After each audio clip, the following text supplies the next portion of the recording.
And with that, maybe we should start on the Secret Santa now two-shot. Yep. Two-shot, best shot. Cool. So does anybody want to do a recap? I can do a recap if you like, and I will try and remember as much as I can. I only watched it the other day, and I don't think I could confidently do a recap. I can do a semi-decent recap. Okay, because I didn't make notes because I was running the game, so... Yeah. Also, ready come on, for the DM never does the recap. It's only fair. Jevon. Here we go then. Previously on Secret Santa. Everybody has woken up rather dazed in their own rooms, and they don't know who they are. They have amnesia. Everybody has found a little box in their room that contains some of their items. They've all come out in their own unique and rather destructive ways, and they've all met up for the first time in a corridor. The corridor leads to a tavern, whereupon the two teams of people split up. One team goes to speak to one person, whose name escapes me, and the other team go to speak to somebody else, whose name also escapes me. One of the people suggests that the team should all leave and adventure. The other person suggests that they should stay, because the tavern is just so lovely, and everyone talks politics all the time. Ah, how lovely. However, the adventurers all decide to leave. Through the door they go, and the door disappears, and everything to do with the tavern disappears, and now they're in a graveyard that has sort of got this room-like aspect. It's an indoor graveyard. Somewhere in the graveyard, there is a building, like a tomb. Tomb, is that what you would say, DM? A mausoleum, but yeah, same thing. Same deal. That. And they explore it, and set off something that awakens all of the graves. The grave people, zombies, skeletons, etc. Start attacking the party, and the party fend them off, killing them, which releases a stone that can be put into the mausoleum, and it teleports everyone somewhere else. Also, everybody seems to have started remembering things, so we have lots of different characters whose names will all escape me. So I know, for me, my character is Sartrake. I'm a bullywug. Bullywog? A male bullywug. Yeah. There you go. What is everybody else? Let's do it like that. Hi, I'm Mike Truck, aka Office Mike. A male human. I am Banjo Sprinklewish. I am a rock gnome. A male and rock gnome, yes. I believe I am a cleric. I am the wild one. I am a fairy barbarian. Wild magic barbarian. Non-binary wild magic barbarian, yes. Hit things. Also, And that I'm is probably like a Santa's elf kind of thing. I'm a bloke. Who can Bloke turn like into that. this weird big creature. Like, you're It's a still normal fundamental bloke with godlike powers. Just Will that do, Ben? that will definitely do. I liked that a lot. I think I've remembered everything. You've covered the major realised- points, yeah. As you described the place we were, just realised how weirdly Squid Game-esque that is. Like Yeah. an indoor outside. I dislike Yeah. it. Dislike it greatly. I've not watched Squid Game. I have, however, seen the Mr. Beast recreating Squid Game. Right. Oh, you got close enough then. We need to farm those views. We'll need to put some kind of clickbaity title, and Yeah. one of our Hero Forge characters looking shocked on the thumbnail, and all of them wearing Squid Game uniforms. tracksuit, green tracksuits. Yeah. Yeah. Which I mean, game yours are is you? closest. Gone frog sexual. The roleplay is turning the freaking frogs gay. So, with that, we will dive back in. And in fact, what I'll do is I'll back up half a second to the teleportation, because there was a small piece of information there that wasn't covered in the recap. And I remember how all of this went too. So, you were in the graveyard fighting the undead creatures, managed to get the last gem into the door, and it teleported you out away. As you were being teleported for Wild One, this was an instantaneous thing. You were just there 1 second and then somewhere else the next. For Tassar, Mike, and Banjo, you saw this as a transportation tunnel very, very briefly, and you had a momentary slowdown in the middle of this transportation tunnel. And looking around you, you saw ghouls and specters and ghosts of some form kind of outside this teleportation tunnel, essentially. But it was only really a flash, a very brief, quick moment where, time seemed to stretch and slow down as you're being ripped through this teleportation tunnel at millions of miles an hour, because magic. And yes, saw those specters and ghouls and things. And then, just like Wild One, you end up at your destination. So, you all kind of stumble a little bit as the teleportation spell leaves you about a foot off the ground where you were supposed to land, and stumble a little bit as you're kind of in a town square. It's a very, very small town square. This town square really only has enough space for one building on each of its sides, and then there are roads that connect in on the diagonals leading into kind of this square area. This middle area, in most kind of little towns like this, would normally be a park or something along those lines, but it is destroyed. The reason that you end up like a foot above where you're supposed to be is there is a crater in the middle of this town square, and you're kind of right on the edge of that, so it seems as though the spell should have put you at ground level, but there's like a foot of dirt missing underneath you that you fall into and stumble a little bit. Looking around, this square is not the only thing that is destroyed. All of the 4 buildings around here are also in some level of disarray.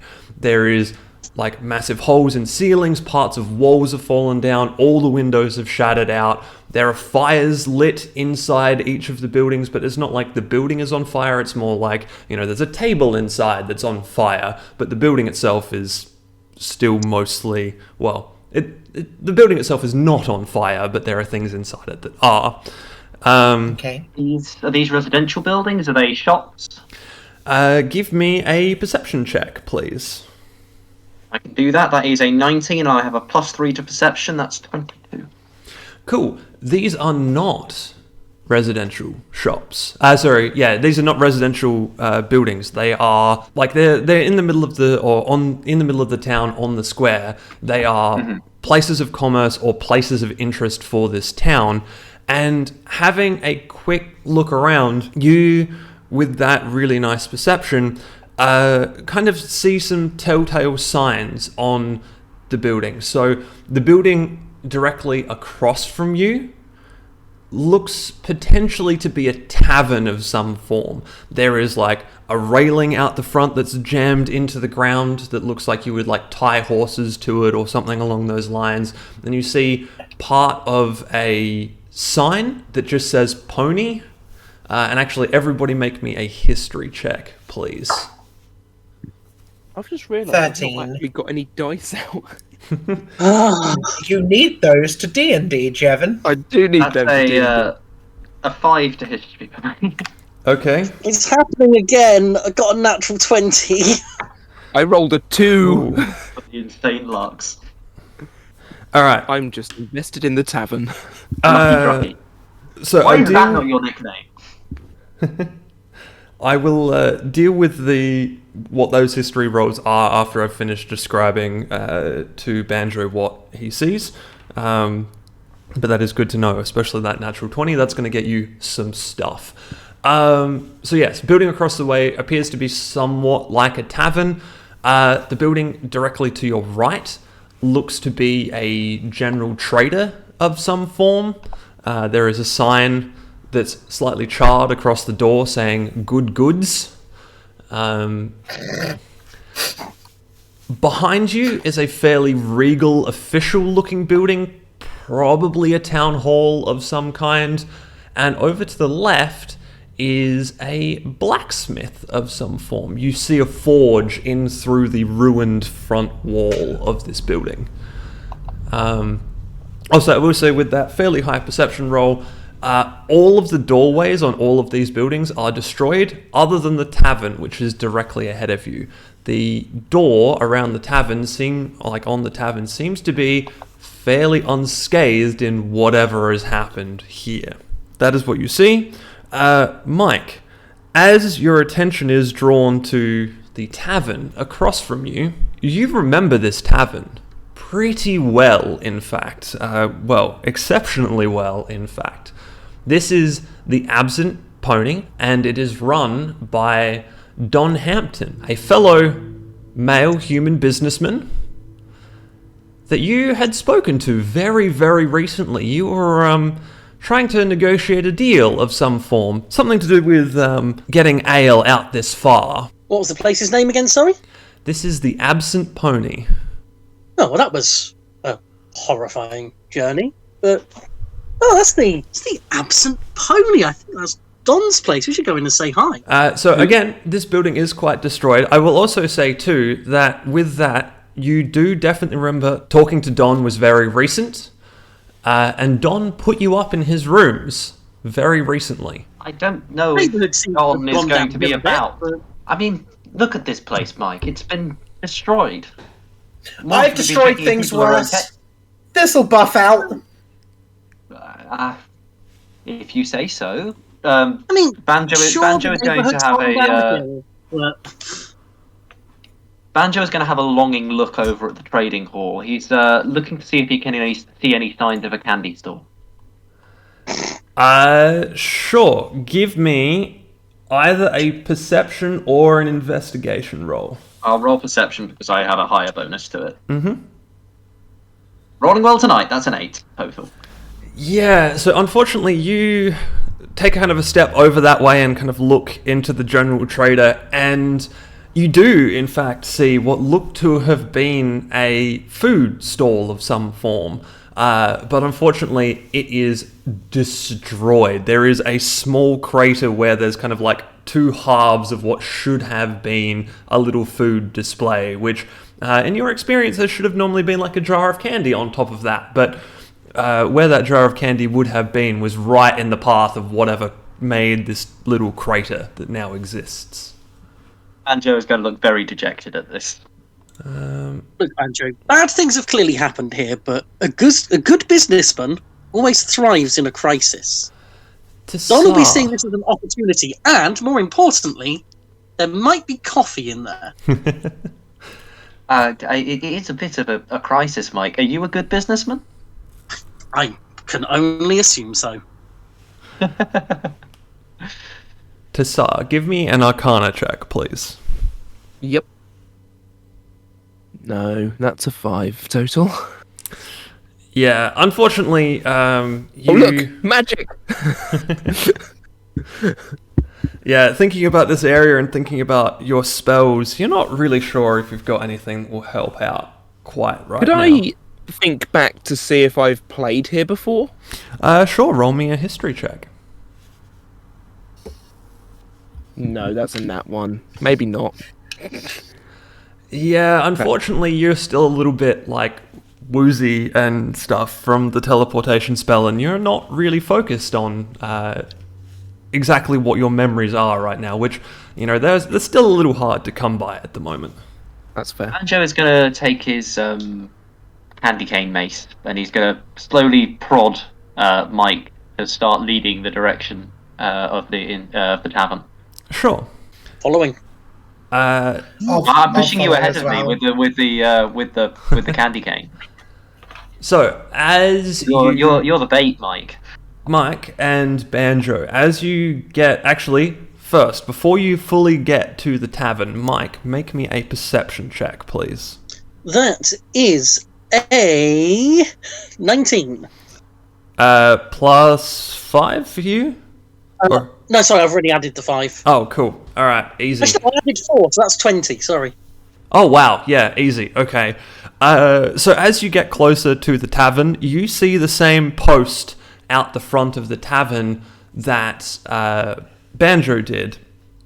And there is a broken lead tied to this post out here. And a memory hits you of tying up... the memory hits you of tying up Betsy out here, outside this tavern.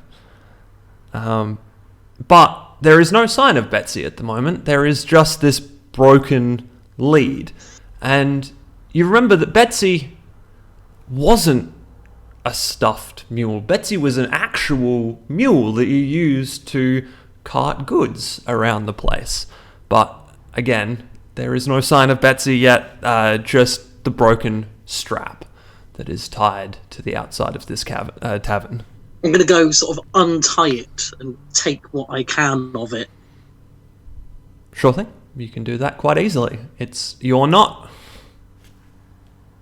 Excellent. And then I will tie it loosely around the neck of the stuffed Betsy that I currently have.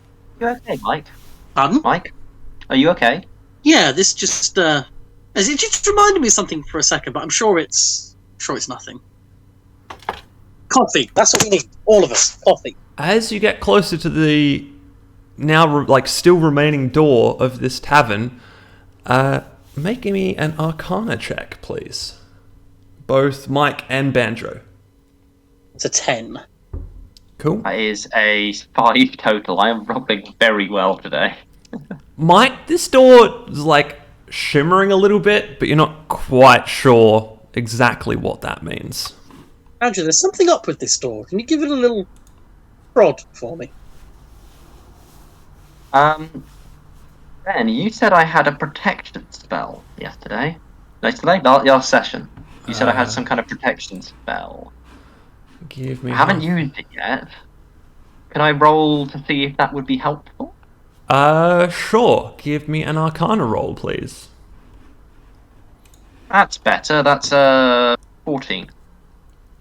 Cool. Yeah, so your protection spell, you focus in on your snow globe and remember a time where you were banded together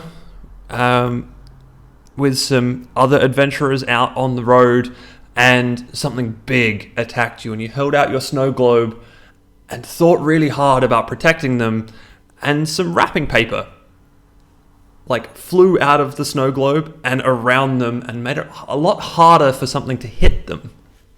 I'm gonna think about that spell and keep it in the front of my mind, sort of ready to cast it as a moment's notice if anything goes awry, and give the door ahead a bit of a prod with the candy cane. Are you holding on tightly to the candy cane, or are you just kind of holding it at arm's length? I am holding tightly to it, but it is at arm's length. I'm sort of, cool, prodding it. Give me a strength saving throw, please. Don't know if I know my strength saving throw, so I'm just going to roll a d20, and that's a 14. Plus 1 is 15. So, you successfully hold on to your candy cane as you and the candy cane are teleported away. Well. So, Mike, you see Banjo go up, touch the candy cane to the door, and then in what is now semi-familiar, he gets vumped out of the area. Seeing this happen, Wild One is going to just go, "That looks like fun!" and fly on over to follow Banjo. Cool. So, again, with you, as soon as you touch the door, voomp, out you go. Nice. Bye, guys. I'm going to go kind of pick up Czar and just put him into the door. No, I don't want to get...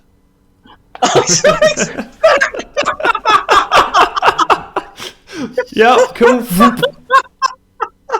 So, Mike, it is just you out here currently.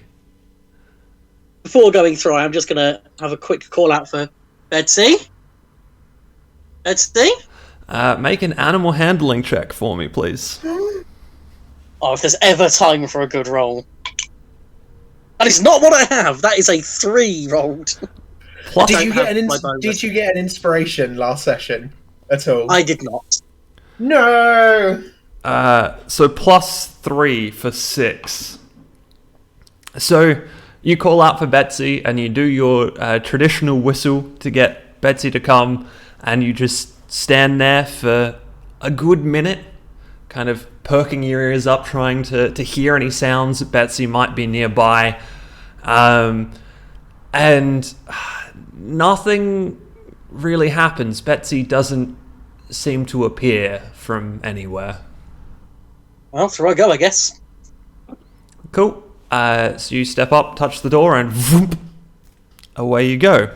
The three of you who touch the door first find yourself hanging in space for a second. Neat. As this spell picks you up and kind of pulls you along into this teleportation tunnel, but you don't get to an end of the spell necessarily. You just kind of get stuck in a limbo space for half a second. And it's kind of like Banjo happens first, and then Wild One comes in after, and you're just kind of floating in space. And then not too long after that... Can I fly here? You are already kind of floating. You're kind of like in a zero gravity kind of... So do my wings do anything here, or am I just there's nothing to push against sort of thing? There's not really much to push against, but you can kind of use your wings to hover around a little bit, but it's kind of taxing. You can't get too far with them. And then a moment later, Tassar comes through with a little go.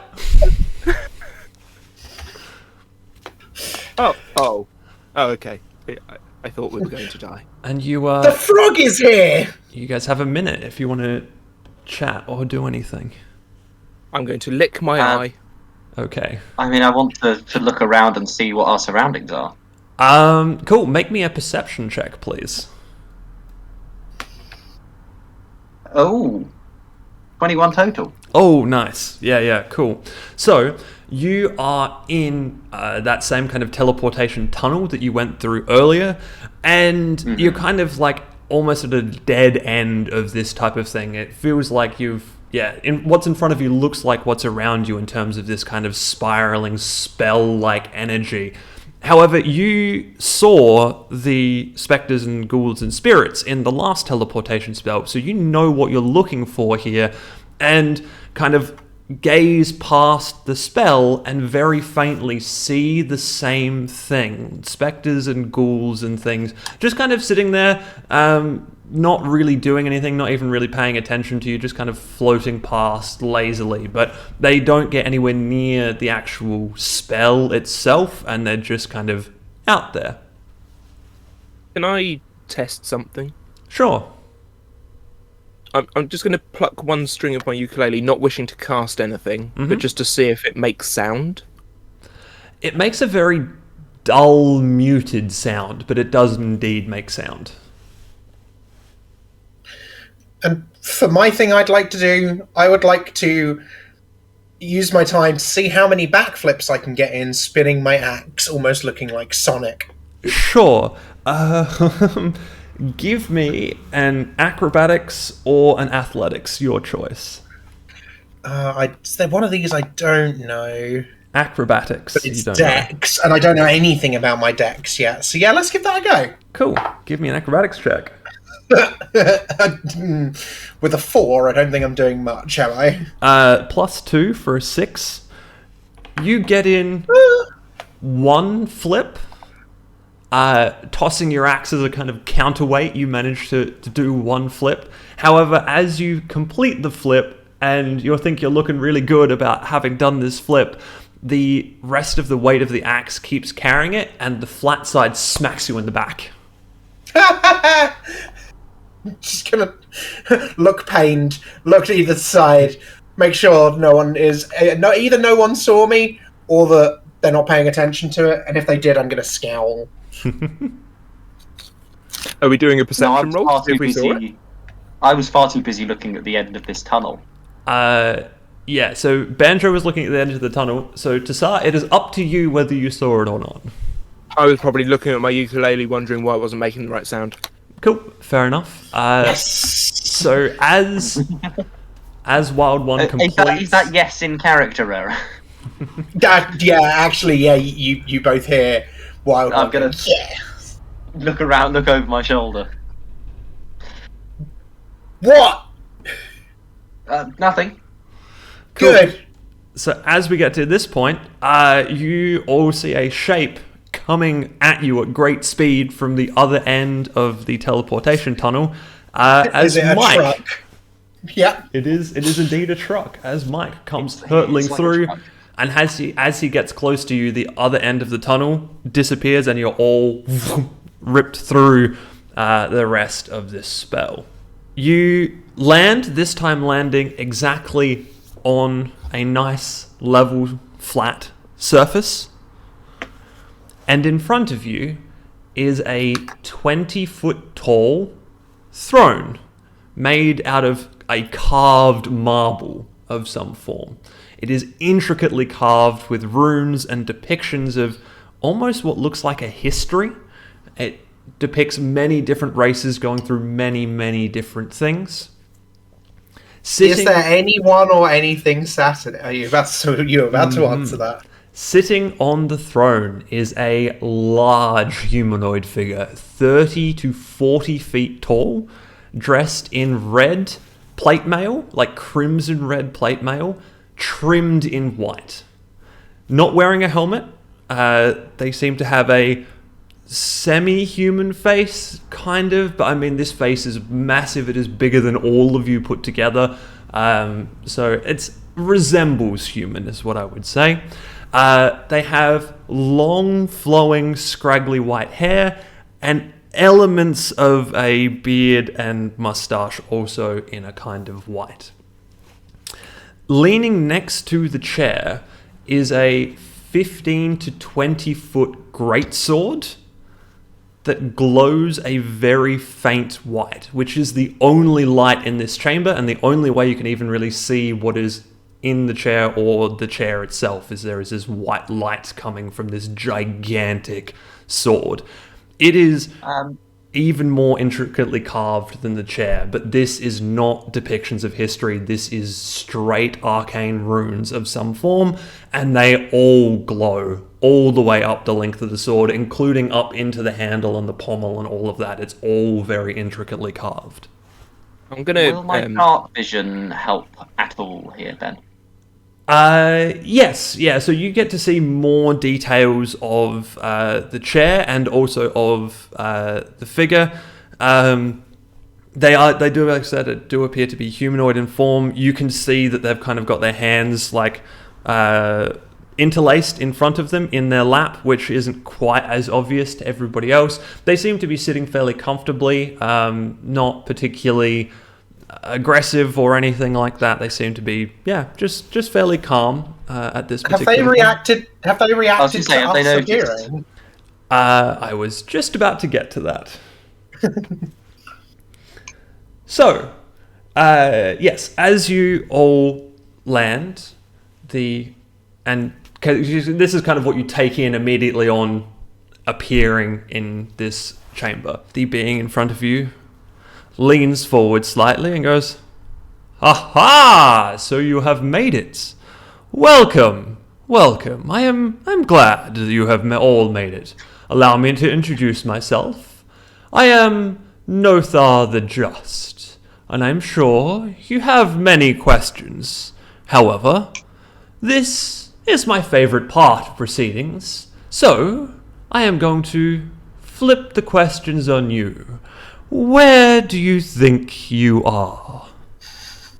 I'm going to wait for other people to talk, but I have an answer. I'm going to step forward. Mm-hmm. I'm going to raise up one finger Mm-hmm. and say, "Good sir, we don't really know who we are, let alone where we are." And that's it. I'm just going to stand there with a finger in the air.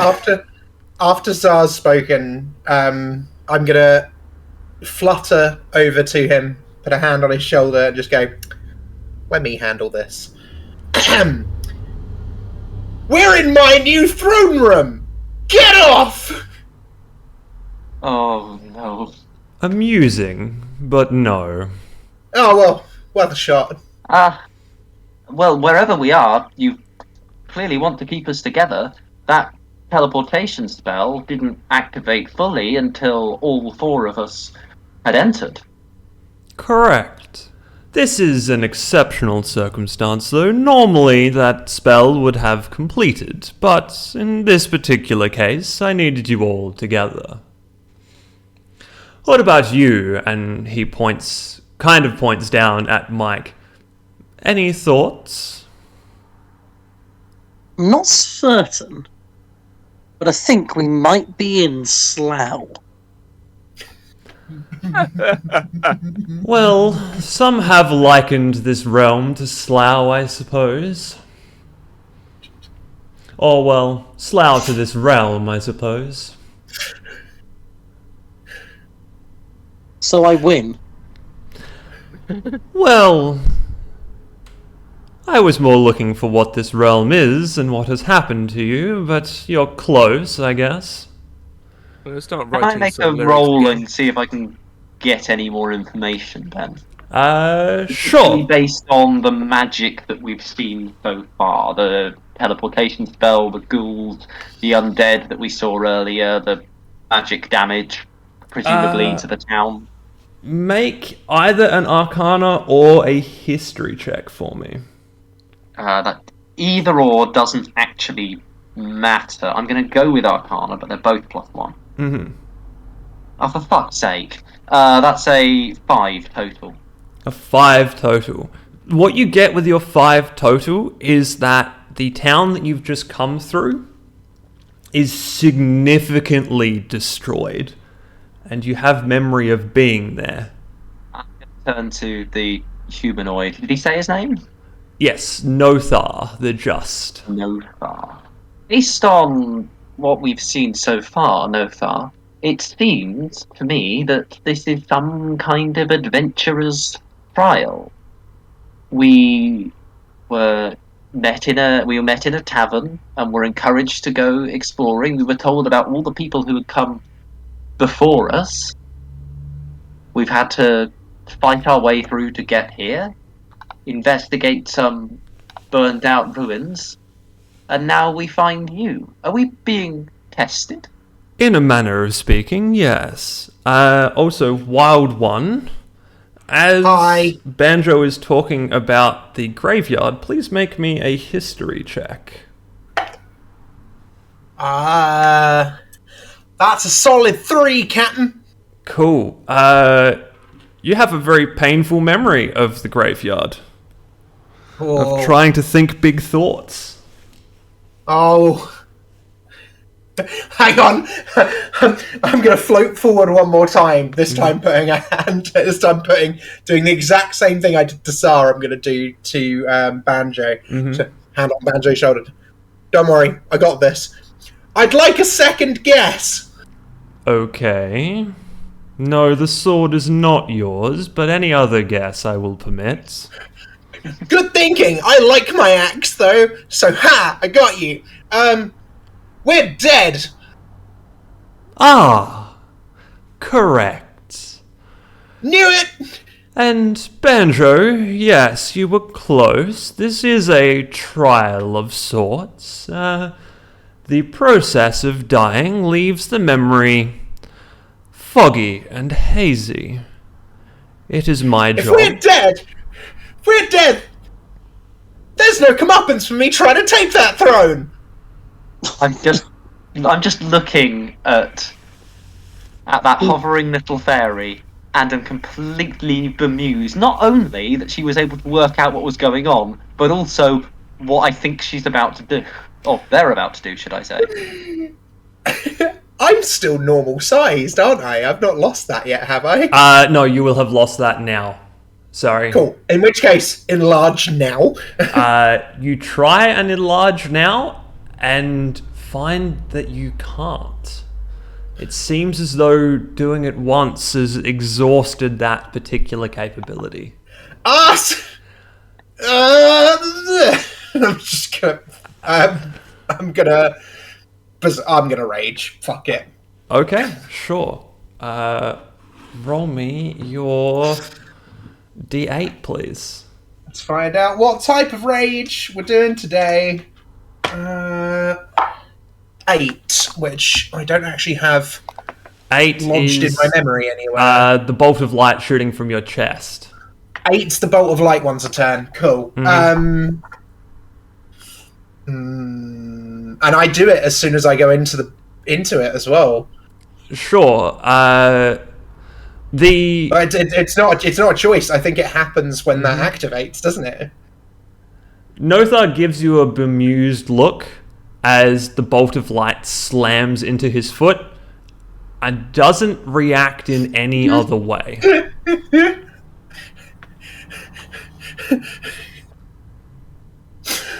You want to fight? No, I want you to fight It's unbecoming to for attack me. God.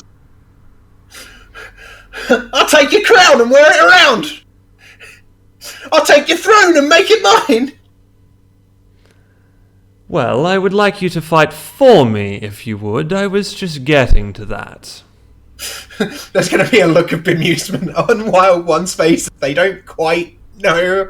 Like, they're not entirely certain whether they're okay with that because they really want to hit something right now, but they also really want to hit this guy. How So about they will this? hesitate. If you agree to my terms, I will get you a throne similar to mine, perhaps one more befitting your stature. Look round to the other three. I don't know, sounds like a pretty good deal to me. So, You said we were dead, Nothar. What exactly are you offering us here? well, the usual process is that people die, and then they end up at the Raven's Call. They complete some adventure as a means to remember who they once were. They then arrive here, and I judge them. Or, more accurately, they judge themselves. And he snaps a giant finger, and the two kind of armrests of the chair glow a little bit, and 2 more teleportation spells appear. One seeming to be like a deep red in color, and one seeming to be a light blue in color. They judge themselves and determine which afterlife they get. That is the usual process. However, the ruined town that you have just been through was not a fabrication of my own mind. That actually happened.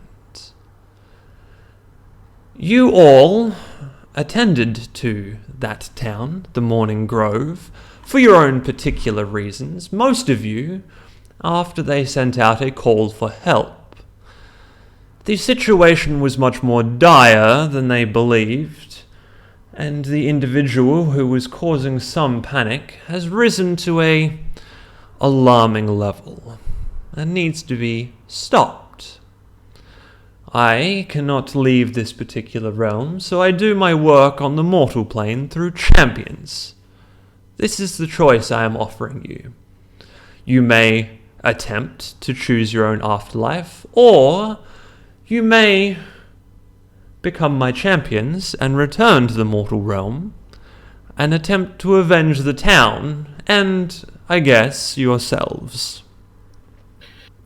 I love exposition as much as the next fairy, but which one lets me get to hit something and which one lets me get to hit something now because I have the... Well, if you choose to be my champion, you will get to hit many things. Right now? Very soon. Cool, champion, done. Send me at something I want to hit. So to clarify, we're dead either way, right? Well, kind of. As my champions, you will be returned to the mortal plane in a semblance of life. Like how vague you make that sound. Well, I mean, you will be alive.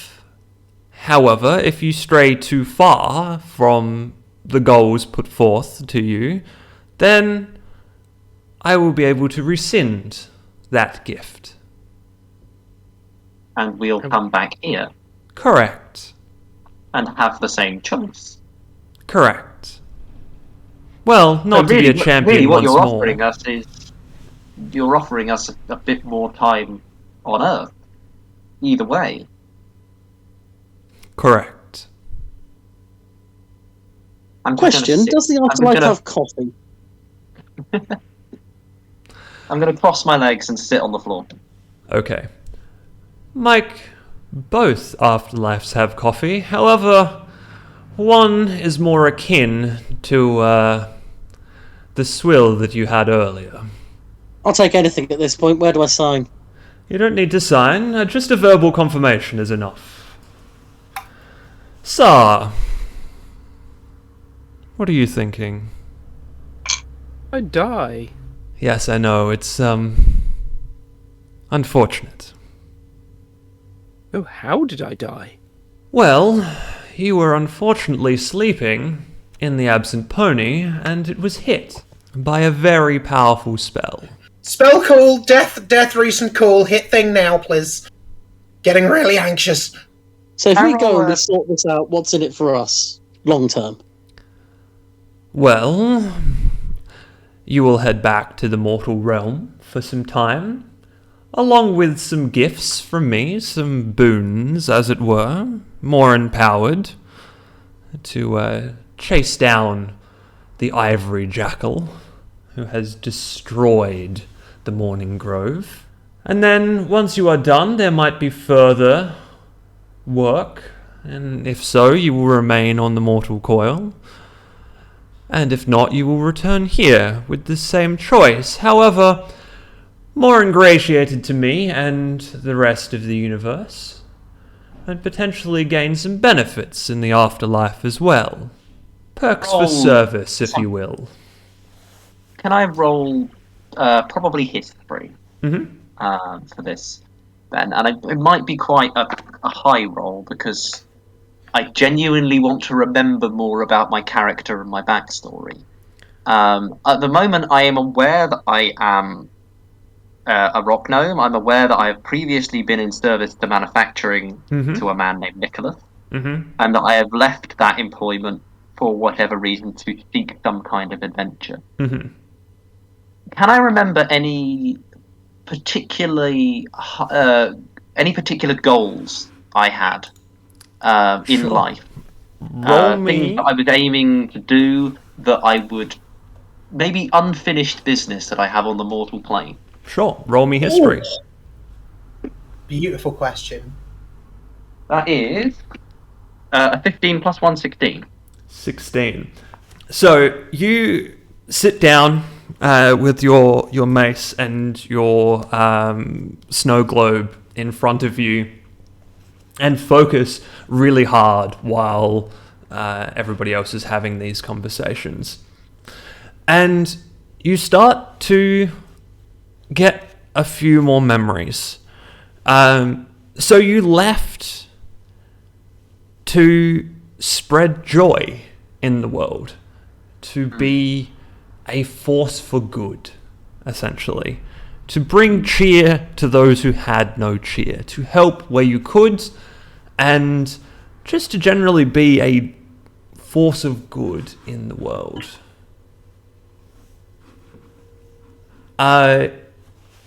You got away from your previous employment by jumping onto the back of a sleigh at a very last minute, and then holding on with all your might, but unfortunately falling off before the sleigh got to its destination, and wandered to the nearest tavern, found the nearest group of people that needed help, and continued on your way. As you're sitting there thinking, and everybody else is chatting, they kind of finish up their conversations, and Nothar looks at you and goes, "Ah, Banjo, contemplative, I see. Not to worry too much. I can send a message to my former champion and let him know that you are safe. As far as I'm aware, he's been rather worried about you since you left. But I also know that he trusted that you would do the best you could in the world. Your champion? Yes, I believe you call him St. Nicholas. Of course. Sort of striking a note of memory with me. Mm-hmm. And also, off that history roll, you do remember that St. Nicholas was a human who wore nice, big, furry, warm clothing, red and white trim, seemingly modelled after Nothar's plate armour, but just heavier and warmer, something that you would expect to be wearing in kind of a snowy climate and conditions. Do any of us know who St. Nicholas is? Banjo does. Any of the rest of us? Roll me a history check. Can you imagine if I roll low on this? No. Is that all of us rolling this history check? If you want to, yeah. Okay. 17. Mm-hmm. Wild one. 15 for Tsar. Cool. You getting in on this, Mike? No, I don't think Santa can provide the coffee I need. Fair enough. He can provide a coffee maker. Both of you do know this as a fairy story, mostly, and like a children's story of St. Nicholas, the man who delivers presents at the winter solstice to those who have been good and not those who have been bad. So, if I'm understanding this right, St. Nicholas was your previous champion. Well, he's still a champion of mine. He is just bringing justice to the world in other ways. He is useful, but he is busy. So, all I've ever wanted to do with my life is to make people happy. This thing that you want us to fight, it's bringing misery, isn't it? Yes, this person has unfortunately grown rather powerful in dark arcane arts, and is sowing destruction. If I'm understanding this right, Santa must have died at some point then, or St. Nicholas even. No, he reached out to me. So, he's able to continue his life as usual. Yes, he... And also help you. During his earlier years was a champion of justice in the world, which piqued my interest. He reached out to me. We had a conversation. I made him my champion and offered him many boons, including one of continuing on the mortal plane. Seemingly everlasting, but as with your particular boons, if he ever decides to stray from his mission, then he will be returned here after a time. Much like the small person over there in green, I wish to continue spreading my music around the world.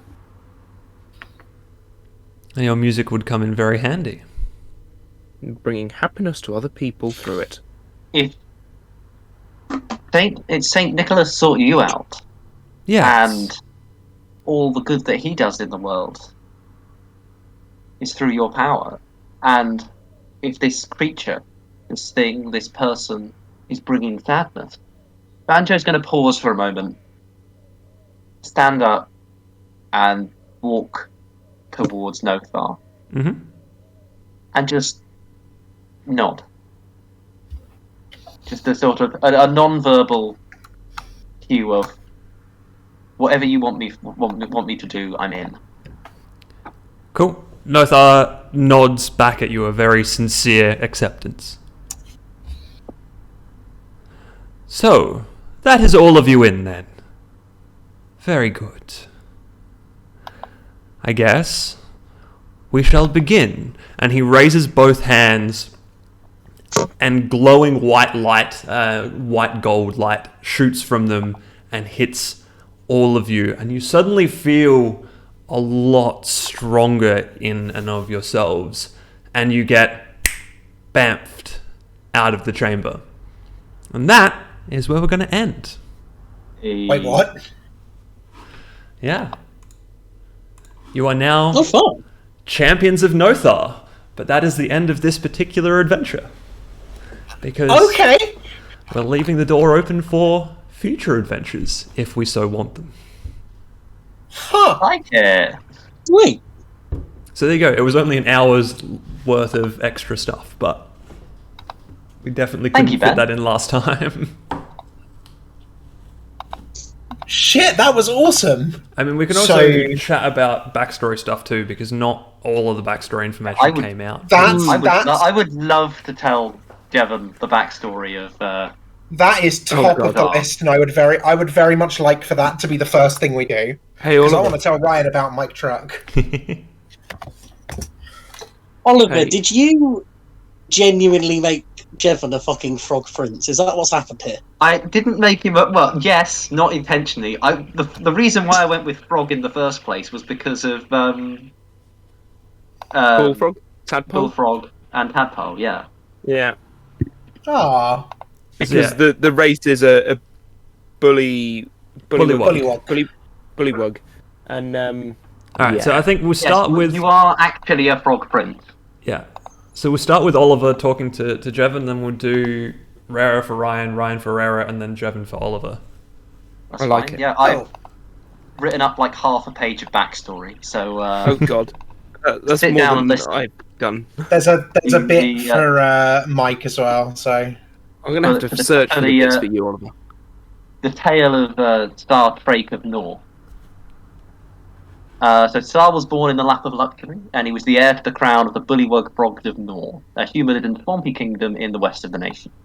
The young Star was a bundle of energy, which he began pouring into creative pursuits: artwork, song, poetry, joinery, showing considerable promise in his artistic endeavours. Despite this, his mother, the Empress of Nor, pushed hard for her son to study politics in preparation for his royal destiny, which I think did come up last session. Mm-hmm. Drake resented this greatly, as he had no love of the stifling bureaucracy of the court and preferred to spend his days in nature. One year, as part of the during the rainy season festival celebrations, the kingdom was visited by a travelling band of performance called the Worlds of Woodrow.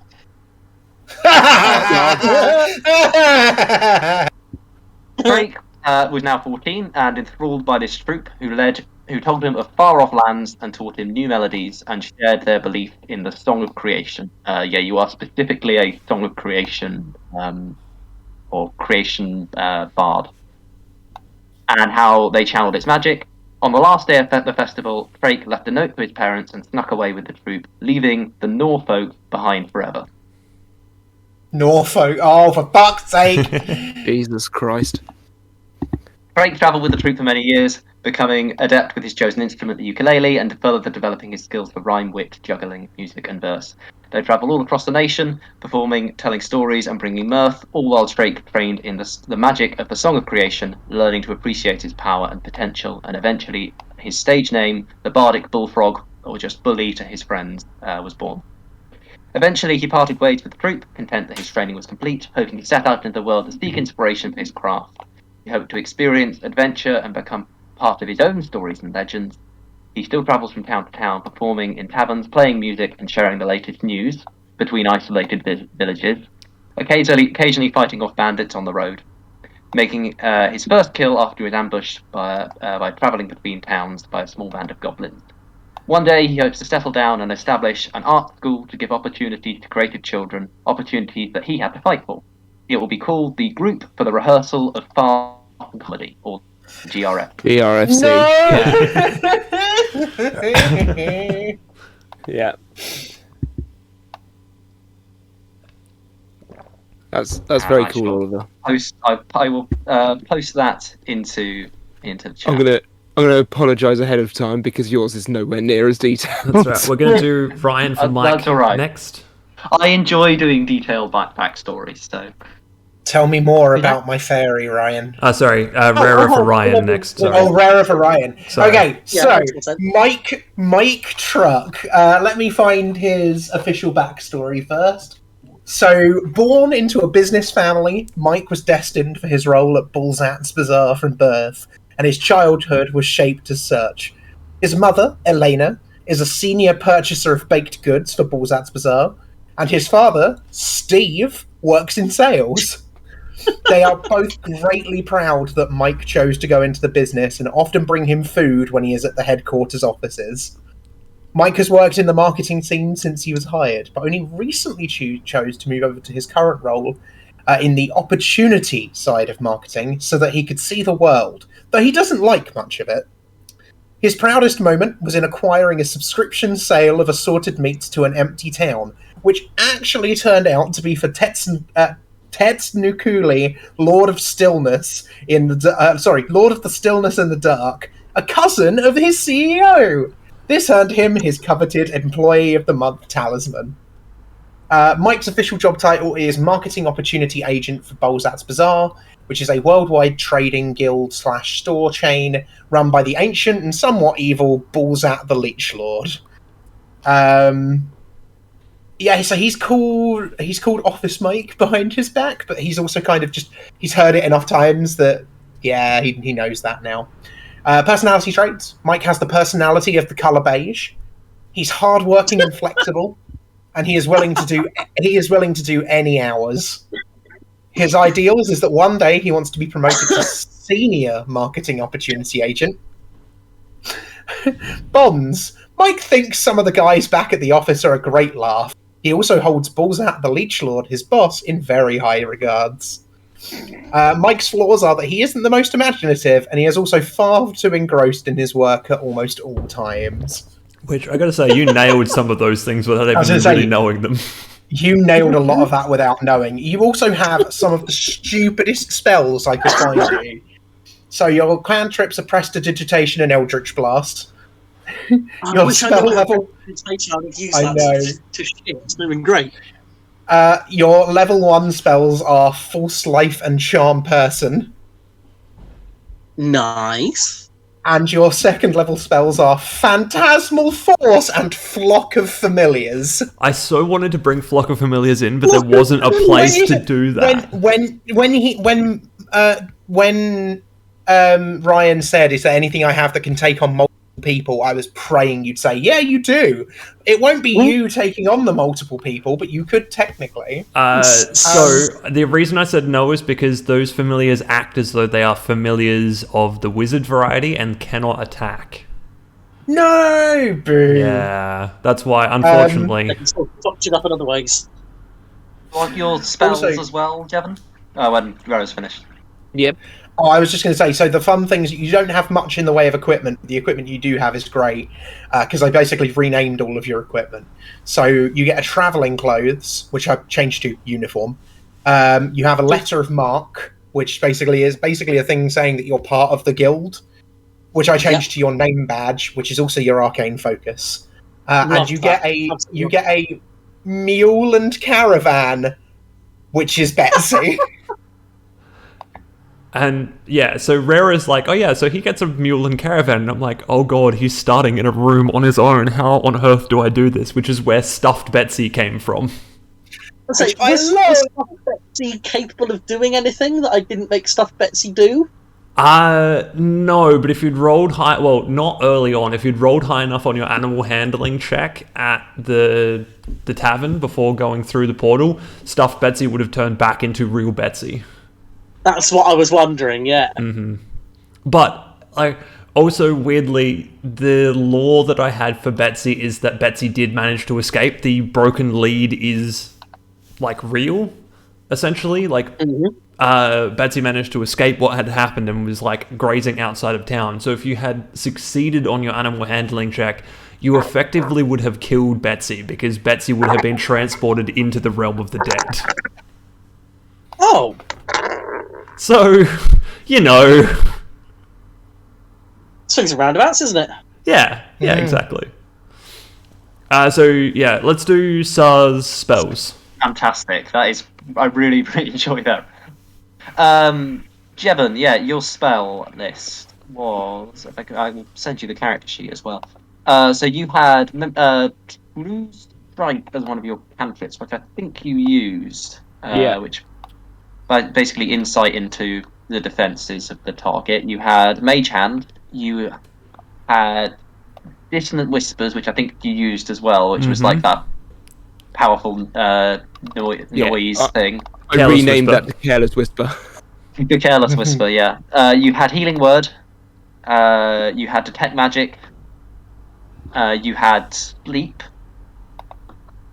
And then your level 2 spells were a Cloud of Daggers. Oh, I do love me Cloud of Daggers. Yeah, just... It felt appropriate. And then I think probably the best spell was, for your character, was Gift of Gab, which is when you cast this spell, you skillfully reshape the memories of a listener in your immediate area so that each creature of your choice within 5 feet of you forgets everything you said within the last 6 seconds. Oh, that's really cool. Cool. So, Ryan Ferreira now. Get it right this time around. So I didn't do a huge amount of thinking about backstory because for me this character was more about mechanics and you trying to find ways to get rid of the disadvantage of your size. But the backstory I have I really like. So the whole concept is based around the idea of fairies being born from sort of joyous events like a baby's first laugh. And instead the thinking was, what happens when they're born from something destructive? So Nova's birth came in the moment that a mining blast unintentionally destroyed an amethyst geode. And in that moment of birth, they were basically born raging. Nice! So that's my thing. A surge of wild magic caused by that rage instantly killed this group of miners. So the first feelings that Nova ever felt were basically rage and the joy of having got rid of the thing that made them angry. They then sort of went through a period of just wandering alone in the wilderness where they were born. And eventually were sort of stumbled upon and taken in by a group of Furbolg who were kind of living out in the wild, acting as protectors of this land. And their sort of gentle nature was just enough to tame Nova to the point of just about functioning within their society. But of course the process of that was not smooth, and Nova fucked shit up, basically. Yeah. You know, their whole little society took a real beating from it. They took a beating from it. And now that they've kind of matured a bit, I sort of see them as like almost a 10-year-old child. Who's just I kind of got that by just sort of understanding that their actions have consequences. And I kind of got that. The damage they've done. Yeah, you played that very well. Seeing the damage they've done and feeling the guilt sort of from that, they've decided to go out into the world and try and use that anger against people who actually deserve it, rather than these people who clearly don't. Okay, so that's where that really works. Mechanically, I'm super glad you eventually found out about enlarging yourself. The other thing you had to potentially get rid of that disadvantage was Reckless Attack. Oh! Would normally give you advantage, of course that then cancels out, just meaning that you've got disadvantage, well, opponents have advantage on attack rolls against you.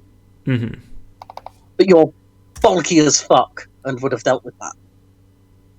Yeah, sorry, I thought when you were talking about being a barbarian, I thought you kind of found that you had reckless attack. I should have probably... No, I've never played a barb. I've never played a barb before. Right, yeah, sorry, I probably should have hinted that one a bit more. I actually know a lot of the stuff. Oh, good. So I made this character assuming you had played one, I'll be honest, assuming that you'd played basically everything. No, there's a few classes I haven't played. I still haven't played something I've been wanting to play for a long time, which is an Artificer. Not actually played one. Oh, the other way you could have got rid of disadvantage is there's one thing on the wild magic table that makes your weapon light. Oh. So it was technically a third way. We did, by the way, when we did the whole level down thing, where we were going to do sort of 5 and end up doing it at 3. We did have to fudge things a little bit to make sure you kept hold of enlarge reduce, because that's meant to be a level 5 thing. Mm-hmm. Oh, okay, yeah. So we got rid of the equivalent thing at level 3 instead and kept that in just to make sure the character still kind of worked a bit. Yeah, and the other thing I did too was, I think from memory, as a fairy, you can cast that on anyone once a day, but because we were making it a level 3 thing, I was like, no, this is a self thing. I basically made it so it was only a enlarged self spell, just to kind of make it work really mechanically. Cool, yeah. So yeah, that is the concept and vague backstory of Nova. Mm-hmm. Nova was really fucking fun to play. So Jevon for Banjo, please. Yeah, and I'm going to read a few of the messages I sent Ben for this, because that's mainly where your backstory is, Oliver. That's fine. One of the first questions I asked Ben was, can you weaponize happiness?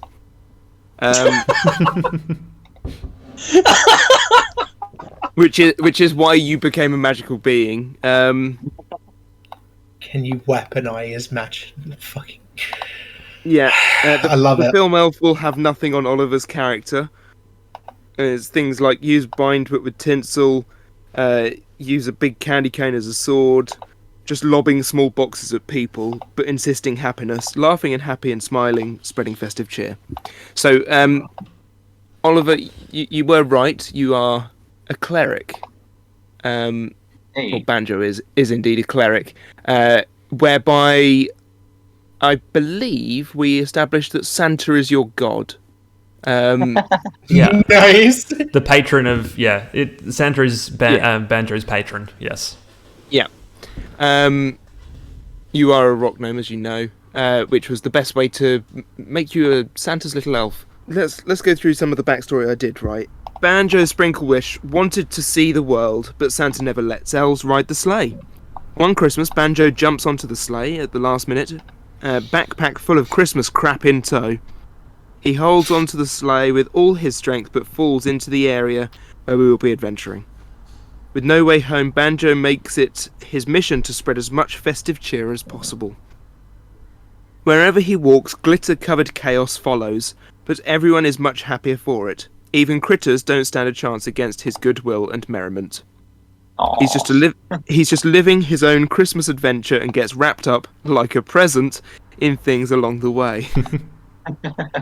Ben asked if there was like a key moment or something. I think we touched on this very, very briefly in the last bit of the session. He saved Christmas from a large green being who stole all the presents, and then in brackets, and children and food. He showed said creature he had a heart, but the creature just roared at him, so he clubbed him with his big old candy cane stick, strung him up to a tree with tinsel.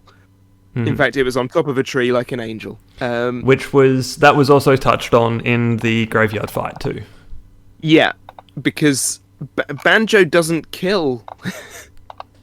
As that was also established in the graveyard fight after you kill someone, but Banjo has never killed before.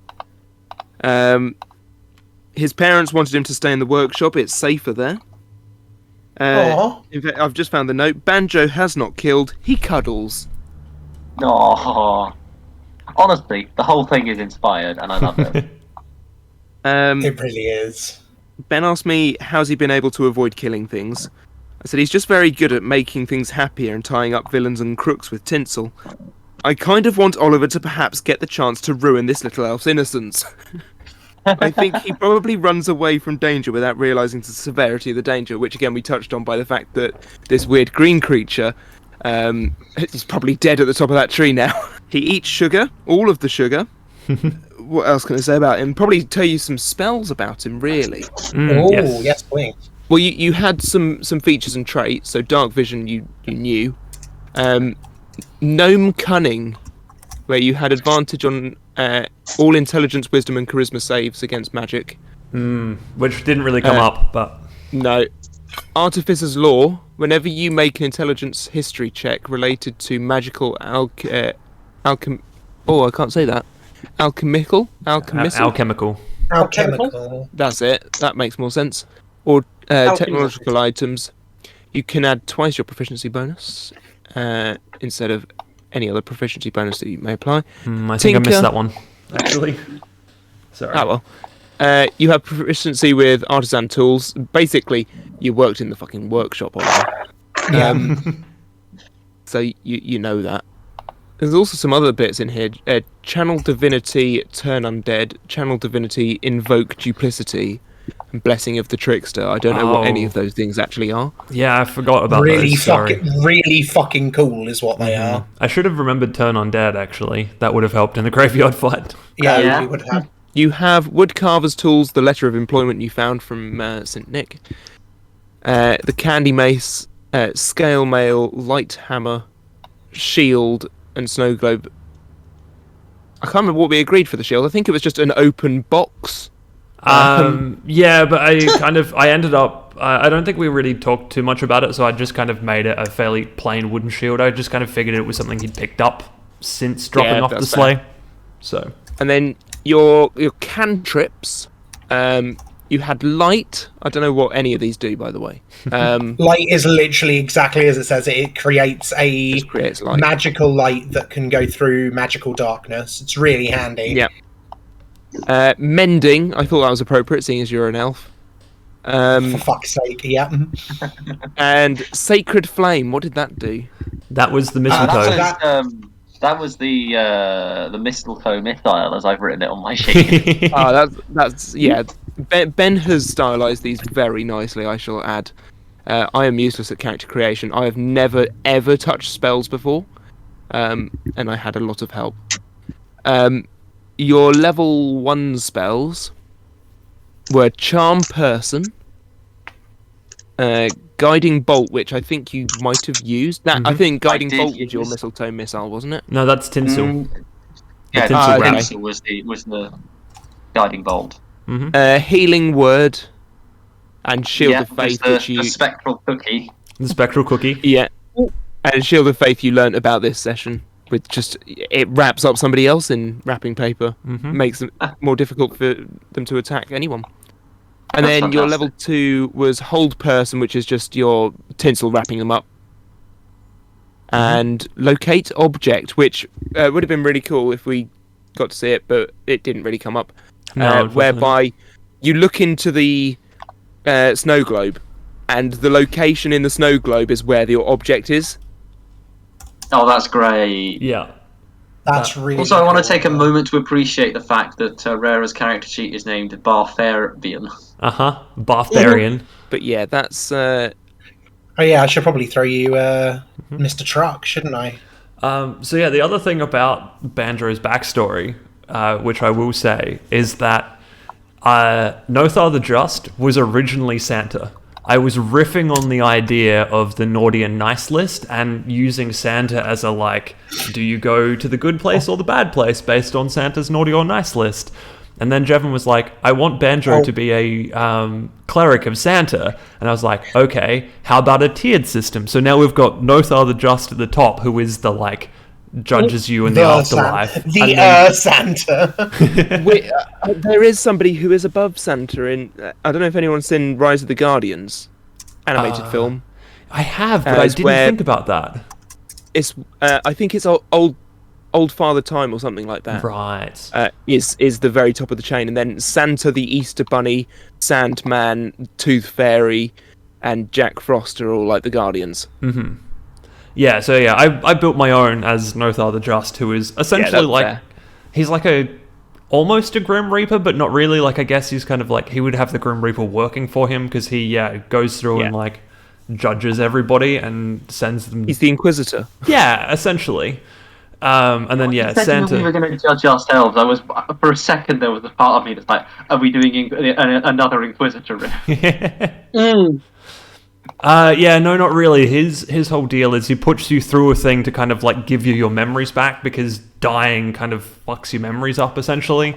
So he puts you through a thing so you gain your memories back, and then when you get into the chamber you have a conversation with him and you choose yourself whether you go the good way or the bad way. If essentially you're on the naughty list and you say, I'm going the good way, he goes, oh, well, you obviously don't know enough about yourself yet, and puts you back through the same experience. As they're like, okay, well, you need to know who you are better, and he just like keeps putting you back through. Well, I'll make a suggestion then, because I really love this lore that you've developed. Mhm. If any of our characters die in any of our campaigns, can we just put them through like the Nogar test? So I'm very tempted. I don't have what happens after you die written down in Grim Church. It's a few things. So fuck it. This is canon now. Okay, cool. So I guess the other thing then that should, if we're going through this, Old Mavis and Frederick, the two patrons in the Raven's Call, are dead. They are real people who have basically I assumed as such. like, and only those two are real people. Everybody else there was like illusion, including the bartender. But those two, those two are real people who have been through the cycle so often that they've just got stuck in the Raven's Call, and are now essentially being like put to work to guide others through, because everybody comes through the same like internal like little chamber and then the Raven's Call, but where you go after the Raven's Call is different and dependent on how you lived your life.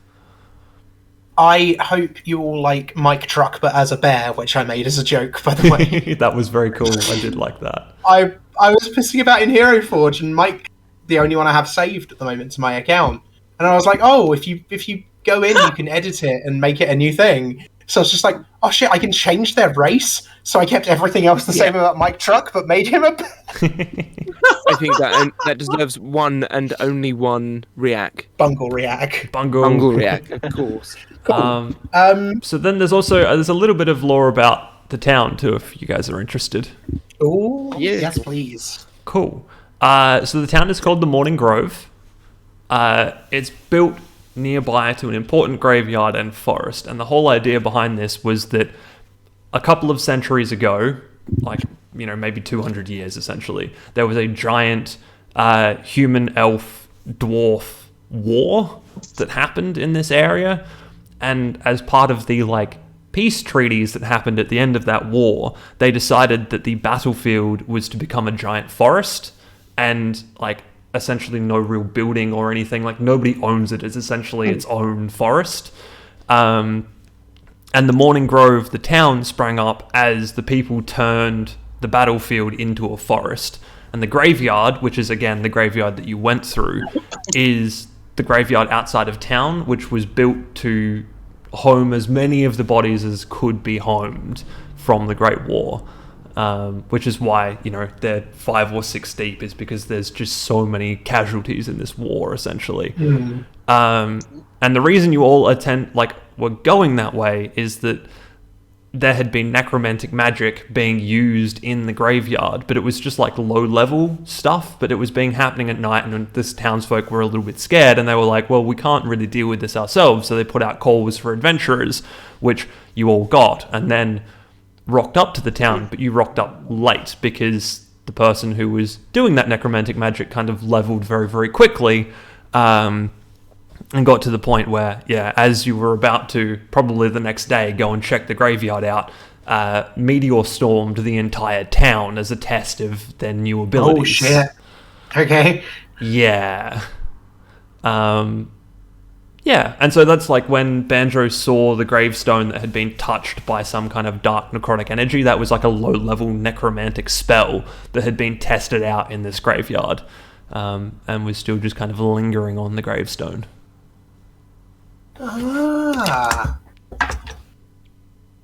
Awesome. Yes. Oh, so I guess the other thing, anybody have any other questions about the one-shot too that happened? Like anything... Why did you kill us, Ben? I mean... Same time next year? Yeah, I mean, I want to do another Secret Santa, but I think next year Secret Santa we won't do an Amnesia Secret Santa. Yeah. Do a straight Secret Santa instead. Wow. Okay. Fucking alright. See how it is. I have a Christmassy character idea Cool. potentially for next year. So That's right. Well, sure. Then we won't do a straight Secret Santa. We'll do a very gay Secret Santa. How about that? Yeah. Oh no! Sorry, Jevon.